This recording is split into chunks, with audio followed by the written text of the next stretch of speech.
শহরে ব্যস্ততা থেকে একটু দূরে এলেই যেন বদলে যায় পৃথিবীটা। এখানে নেই গাড়ির হর্ন, নেই ব্যস্ত মানুষের ছুটে চলা, আছে শুধু খোলা আকাশ, সবুজের সমারোহ আর নির্মল বাতাস। দিগন্ত জুড়ে ছড়িয়ে থাকা সবুজ মাঠের দিকে তাকালে মনটা কেমন যেন শান্ত হয়ে যায়।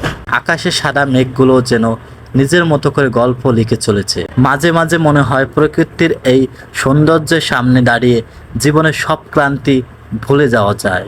গ্রামের মাটির গন্ধ, গাছের পাতার মরমর শব্দ আর দূর থেকে ভেসে আসা পাখির ডাক, সব কিছু মিলে এর জন্য প্রকৃতি নিজের হাতে আঁকা এক ছবি। শহরে আমরা অনেক কিছু পাই, কিন্তু এমন শান্তি কি সবসময় পাওয়া যায়? তাই সুযোগ পেলেই একটু প্রকৃতির কাছে আসুন, খোলা আকাশের নিচে দাঁড়ান, সবুজের দিকে তাকান আর অনুভব করুন সুন্দরভাবে বেঁচে থাকার জন্য প্রকৃতির কাছাকাছি থাকাটা কতটা জরুরি। এই গ্রাম, এই প্রকৃতি, এই আকাশ, সব কিছুই যেন হৃদয়ের খুব কাছের।